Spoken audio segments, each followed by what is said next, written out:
اللهم صل على سيدنا محمد يا رب صل وسلم دائما ابدا على حبيبي. لوگ آخرت پہ یقین نہیں رکھتے، اس کا مطلب یہ ہوا کہ مرنے کے بعد سب برابر ہیں، تو پھر اچھا برا کچھ ہے ہوتا ہی نہیں ہے، پھر تو نہ اچھا اچھا ہے نہ برا برا ہے. یہ تو اللہ نہیں کر سکتے. اور پھر یہ کہ انسان یہ سمجھتا ہے جیسا میں آج ہوں اگر قیامت ہوئی تو کل بھی اچھی حالت ہی ہوگی، تو اللہ نے فرمایا یہ بھی غلط ہے، بغیر دلیل کے بات کرتے ہو. تو ایک فالٹ مشرکین میں یہ بھی تھا جو آج بھی ہے، کچھ تو آخرت کو مانتے ہی نہیں تھے، ان کا بھی تذکرہ ہو گیا. کچھ مانتے تھے مگر خوش فہمیوں میں مبتلا تھے، یہاں بھی اچھے تو وہاں بھی اچھے. اور کچھ لوگ ایسے تھے جن میں ایک الگ قسم کا فالٹ تھا، وہ یہ تھا کہ ہمارے چونکہ تعلقات اچھے لوگوں کے ساتھ ہیں اور ہم بزرگوں کی مورتیاں بنا کر ان کے سامنے جھکتے ہیں، انہیں عزت دیتے ہیں، تو یہ قیامت کے دن ہمیں بخشوا دیں گے. تو اس لیے قرآن نے کہا ام لکم شرکاء، کیا تمہارے کوئی شریک ہیں جو تم نے اللہ کے ساتھ ٹھہرا رکھے ہیں؟ فلیأتوا بشرکائہم ان کانوا صادقین، لے آؤ ان کو، ہمارے سامنے لے آؤ، ابھی لے آؤ نا. اس کی مثال بالکل ایسے ہے جیسے SHO صاحب کا حکم آیا وارنٹ کا، یا بلکہ رینجرز والے پکڑ لیتے ہیں نا اکثر راستے میں، گاڑی روکتے ہیں، کاغذ دکھاؤ، آپ کہتے ہو جی میرے تعلقات ہیں، تو رینجرز والوں کو غصہ آتا ہے نا، کہتے ہیں لے آ بھائی کون ہے ذرا بتا، ہمیں بھی نمبر دے، ہم سے بھی بڑا ہے کوئی. DSP صاحب نے آپ کو وارنٹ بھیجے گرفتاری کے، آپ کہہ رہے ہو جی میرے بھی پولیس میں بڑے تعلقات ہیں، تو اس کو غصہ آئے گا نا کہ بھائی میں تجھے تھانے میں بلا رہا ہوں اور تو کیا کہہ رہے میرے تعلقات ہیں، تو وہ فوراً دھمکی کیا دے گا، لے آ بھائی کون ہے بھائی، ہمیں بھی تو پتہ چلے. تو وہاں تو ممکن ہے SHO نے بلایا، آپ DSP کو فون ملا دیا آپ نے، وہاں پاسبل ہے، بعض دفعہ وہ دھمکی گلے بھی پڑ جاتی ہے. لیکن اللہ کے سامنے کسی کو لانا ممکن نہیں ہے، جس کی اللہ پر چلے، جس کی کس پر چلے، اللہ پہ، کہ آپ اس کو لے آئیں اور کہیں اللہ یہ مجھے بخشوا دے گا. تو اللہ نے فرمایا فلیاتوا بشرکائہم، لاؤ نا، ہمیں بتاؤ تو صحیح کون ہے جو ہمارے مقابلے میں ہے، ہم بخشنا نہ چاہیں اور وہ کیا کر دے، بخشوا دے. تو یہ خوب سمجھ لیں، دنیا میں کسی کافر کا آج تک یہ عقیدہ نہیں ہے کہ اللہ پہ سے بھی بڑا کوئی خدا ہے جو اللہ پہ زبردستی کر کے بخشوا دے گا، ایسا نہیں تھا. بلکہ ان کا یہ عقیدہ تھا کہ کچھ لوگوں نے اللہ کی عبادت کی، اللہ کے محبوب بندے، اللہ کے فرما بردار بندے ہیں، تو اللہ ان کی بات رد کر ہی نہیں سکتا، یہ اللہ نے گویا اپنے اوپر لازم کر دیا ہے. اب اللہ پابند ہے کہ وہ لازمی ان کی بات سن کر سفارش کرے گا. اس کو اصطلاح میں کہتے ہیں شفاعت قہریہ، زبردستی والی شفاعت، کہ بس اللہ ان کی بات کبھی بھی ٹال نہیں سکتا. تو اللہ نے اس کی نفی کی ہے کہ ان کو لے آؤ، کون ہے جس کی بات میں ٹال نہیں سکتا، ایسا کوئی بھی نہیں ہے. سمجھتے ہو کہ نہیں سمجھتے؟ آج کل بھی یہ شرک بہت مارکیٹ میں پھیلا ہوا ہے کہ مزاروں پہ جاتے ہیں اور پتہ نہیں کیا کیا چڑھاوے چڑھا رہے ہیں کہ جی یہ لوگ ہمیں قیامت کے دن کیا کریں گے، بخشوائیں گے. تو ایسا نہیں ہے. ہاں یہ ضرور ہے کہ نیک لوگ اللہ سے شفاعت کریں گے، دعا کریں گے، اور دعا میں جیسے دنیا میں اللہ کو یہ حق ہے کہ چاہے تو قبول کر دے اور چاہے تو مسترد کر دے، تو یہ قیامت میں بھی ہوگا کہ نیک لوگ اللہ سے گزارش کریں گے, دعا مانگیں گے کہ اللہ فلاں کے حق میں ہماری شفاعت کو قبول کر لے. اللہ کی مرضی کرے یا نہ کرے, اس کی مرضی ہے. رہا یہ مسئلہ کہ کوئی اس بارے میں اللہ کا اصول ہے, ضابطہ ہے کہ وہ کس کی سفارش قبول کر سکتا ہے, کس کی نہیں کرے گا, تو اس کا اللہ نے ایک ضابطہ بنایا ہے, اور وہ قرآن میں اور حدیث میں نبی صلی اللہ علیہ وسلم کی زبان سے وہ ضابطے کو جاری بھی فرمایا ہے. پہلا ضابطہ اللہ نے یہ بیان کیا کہ غیر مسلم کی شفاعت قبول نہیں ہوگی, کچھ بھی ہو جائے, چاہے ان کا بیٹا پیغمبر ہی کیوں نہ ہو. اور قرآن نے دو ٹوک لفظوں میں بیان کر دیا کہ ابراہیم علیہ السلام کی شفاعت ان کے والد کے حق میں بھی قبول نہیں ہوگی. کچھ چیزیں قرآن میں بہت وضاحت سے بیان ہوئی ہیں, حتیٰ کہ اللہ نے یہ بھی اعلان کر دیا کہ پیغمبر کو اپنے والد کی شفاعت کی اجازت بھی نہیں ہے, نہ دنیا میں نہ آخرت میں. جب پیغمبر کو نہیں ہے تو پیغمبر کے علاوہ کسی اور کے بارے میں تو سوال ہی پیدا نہیں ہوتا, وہ تو ہے ہی نہیں. کیوں؟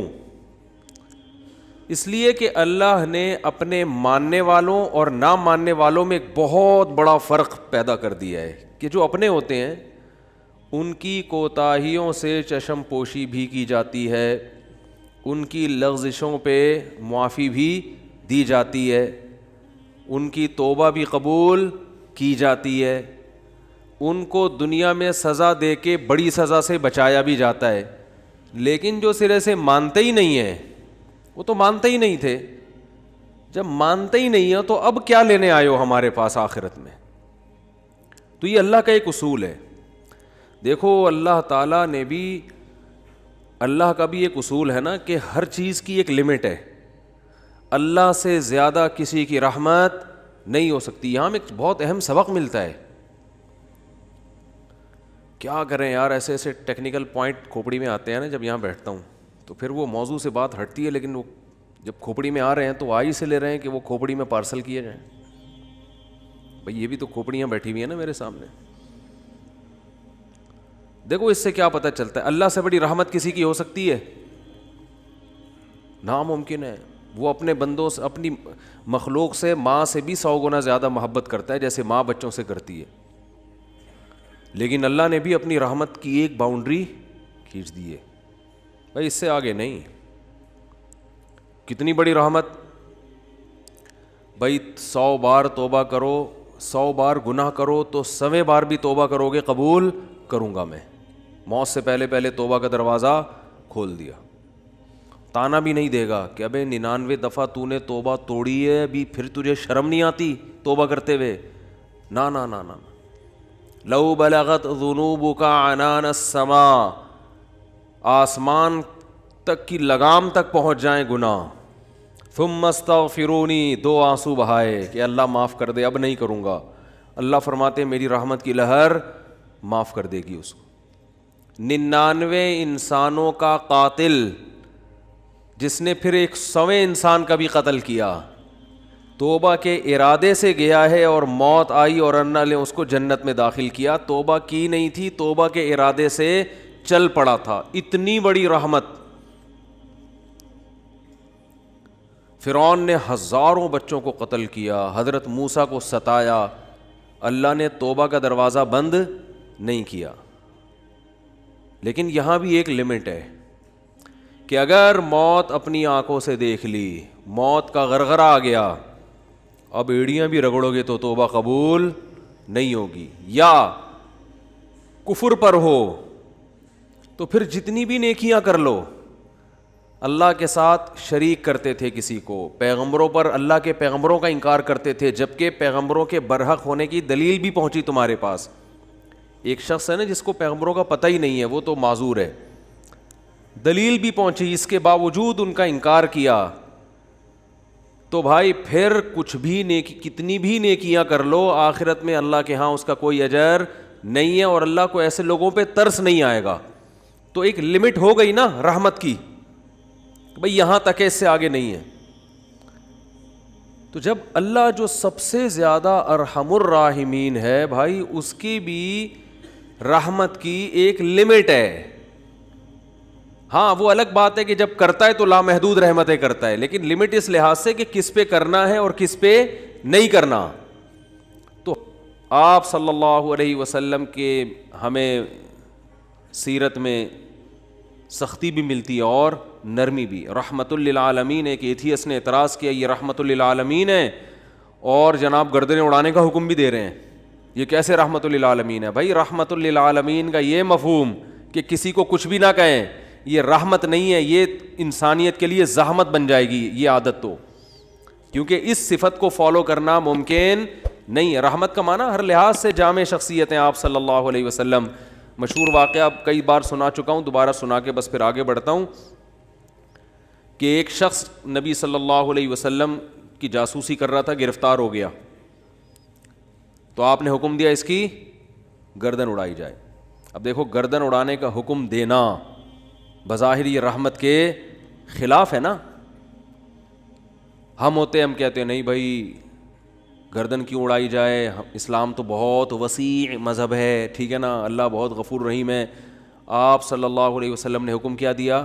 گردن. کیونکہ نہیں اڑائی تو یہ اپنے ساتھیوں کے ساتھ ناانصافی ہوگی، کل دوبارہ جاسوسی کرے گا. ہمارے ساتھ پہلے اپنے لوگ ہیں، لیکن اس نے اپنی 6 بیٹیوں کا واسطہ دیا کہ میری 6 بیٹیاں ہیں، میں 6 بیٹیوں کا باپ ہوں، آئندہ نہیں کروں گا. آپ صلی اللہ علیہ وسلم کو اس پہ ترس آیا اور آپ نے اس کو چھوڑنے کا حکم دے دیا. دوبارہ گرفتار ہو گیا، دوبارہ کمبخت جاسوسی کر رہا تھا. پھر اس نے اپنی 6 بیٹیوں کا واسطہ دیا مجھے نہ مارے، میری 6 بیٹیاں ہیں. تو آپ نے کیا فرمایا؟ لا یلدغ المؤمن من جوہر مرتین، مسلمان ایک سوراخ سے 2 دفعہ نہیں ڈسا جاتا. حکم دیا اس کو مار دو، اس لیے کہ اس کی بیٹیوں کا خیال کریں یا اپنے ساتھیوں کا خیال کریں. کیسا بیلنس اس میں اصل بتا دیا کہ اصل رحمت ہے. ایک روایت میں آتا ہے تخلقوا باخلاق اللہ، اللہ کی صفات اختیار کرو. اللہ کی صفت کیا ہے؟ جود و سخاوت ہے اس میں. اللہ کیا ہے؟ غیرت والا ہے. تو ہمیں بھی اپنے اندر کیا پیدا کرنی ہے؟ غیرت. تو اللہ کی صفت یہ ہے کہ قرآن حدیث میں آتا ہے کہ جب اللہ نے اس کائنات کو بنایا تو آئندہ کن اصولوں پہ یہ کائنات چلے گی وہ اصول اللہ نے پہلے لکھ دیے. جب کوئی ملک وجود میں آتا ہے تو آئین پہلے بنتا ہے نا. کیا ہو گیا بھائی جان؟ آئین پہلے بنتا ہے، اس کے بعد اس آئین کے تحت قانون وضع ہوتے ہیں. تو اللہ نے سب سے پہلے جو چیز پیدا کی وہ قلم. حدیث میں یہ ہمیں سمجھانے کے لیے مثالیں دی گئی ہیں. اول ما خلق اللہ القلم، سب سے پہلی چیز جو اللہ نے پیدا کی وہ کیا ہے؟ قلم. کائنات کو بنانے کے بعد، تاکہ جو کائنات جن اصولوں پہ چلے گی نا وہ اصول، وہ آئین پہلے سے طے ہو جائیں کہ اس آئین کے تحت چلے گی. اور اللہ نے سب سے پہلی چیز قلم بنا کے اسے حکم دیا لکھ. ٹھیک ہے نا؟ کیا حکم دیا؟ بولو نا، لکھ. تو پہلا اصول لکھا سبقت رحمتی علی غضبی، میری رحمت میرے غصے پر غالب رہے گی. کیا پیاری بات اللہ نے ہم لوگوں کے لیے لکھ دی، جس کی وجہ سے آج ہم بچے ہوئے ہیں. یعنی جہاں غصے اور رحمت میں ٹکراؤ ہوگا تو رحمت کیا ہوگی؟ رحمت کا گراف ہمیشہ اوپر رہے گا. اللہ یہ بھی لکھ سکتے تھے کہ میرا جو غضب ہے وہ ہوگا ہی نہیں، میرا غضب ہوگا ہی نہیں، ہمیشہ کیا رہے گی؟ رحمت ہی رحمت کے اصول پہ چلے گی، غضب نہیں ہوگا. تو پھر لوگ پیغمبروں کی نہیں مانتے. قوم عاد، قوم سمود تباہ نہ ہوتی، قوم لوط تباہ نہ ہوتی، فرعون سمندر میں غرق نہ ہوتا پانی میں اور آگ میں نہ جلتا اور جہنم نہ ہوتی. تو اللہ نے یہ نہیں لکھا کہ میرا غضب ہوگا ہی نہیں، بلکہ اللہ نے لکھا کہ غضب بھی ہوگا، رحمت بھی. لیکن رحمت اور غضب میں جب ٹکراؤ ہوگا نا تو رحمت کو کیا کروں گا؟ غالب کروں گا. جیسے کوئی گناہگار جب توبہ کرتا ہے تو اس کی توبہ کا تقاضا ہے کہ معاف کیا جائے، سابقہ گناہوں کا تقاضا ہے کہ معاف نہ کیا جائے. تو جب ٹکراؤ ہوگا تو رحمت کو اللہ کیا کر دیں گے؟ غالب کر دیں گے. رحمت کو اللہ ہمیشہ غالب کریں گے. تو یہی نبی صلی اللہ علیہ وسلم کی بھی صفت کہ جب رحمت اور غضب میں ٹکراؤ ہوتا تو آپ صلی اللہ علیہ وسلم کی صفت رحمت کیا ہوتی؟ ہمیشہ غالب ہوتی. اس کی بہت ساری مثالیں ہیں. مشرکین مکہ نے کتنا ستایا, جب مکہ فتح ہوا تو آپ نے فرمایا لا تثریب علیکم الیوم, سب کو معاف کر دیا, ضرورت نہیں ہے تلوار چلانے کی. بھائی اب ان کو قتل کر کے کیا ملے گا ہمیں, ضرورت نہیں ہے. جو اللہ نے ہمیں غلبہ دینا تھا وہ دے دیا ہے. تو نہیں تلوار چلائی آپ صلی اللہ علیہ وسلم نے, بلکہ مشرکین کے جو سردار تھے ان کو الگ سے عزت دی آپ صلی اللہ علیہ وسلم نے. لیکن جہاں یہ جو جاسوس پکڑا گیا تو اس میں بھی معافی مانگی, 6 بیٹیوں کا حوالہ دیا. جب 6 بیٹیوں کا حوالہ دیا تو بیٹیاں ہونا اس کی علامت ہے کہ باپ پہ کیا کیا جائے, رحم. بیٹیوں کا کون پوچھے گا بعد میں. جاسوس ہونا اس کا تقاضا کرتا ہے کہ گردن اڑائی جائے. تو یہاں بھی رحمت اور غضب کیا ہو رہے ہیں, بولو بھائی, ٹکرا رہے ہیں. اس لیے آپ صلی اللہ علیہ وسلم نے کیا حکم دیا, چھوڑ دو. بیٹیوں کا واسطہ دے رہا ہے. دوبارہ جب پکڑا گیا ہے تو اب بھی اگر چھوڑنے کا حکم دے دیا جاتا تو اس کا مطلب صفت غضب ہے ہی نہیں. اور یہ بہت خطرناک چیز ہے کہ آپ کے اندر غضب کی اور انتقام کی صفت ہی ختم ہو جائے, انتقام لیس ہو جائیں. اس کا مطلب آپ قوم کے لیڈر نہیں بن سکتے, آپ قوم کو گائیڈ نہیں کر سکتے, آپ قوم خود بھی ڈوبو گے, قوم کو بھی ڈبو دو گے, آپ برباد ہو جاؤ گے. تو میں یہ اتنی ڈیٹیل میں اس لیے بیان کر رہا ہوں کہ یہی چیز ہمیں بھی اپنانے کی ضرورت ہے. اصل پیار ہے, اصل محبت ہے, اصل رحمت ہے, اس کو غالب رکھنا ہے ہمیشہ.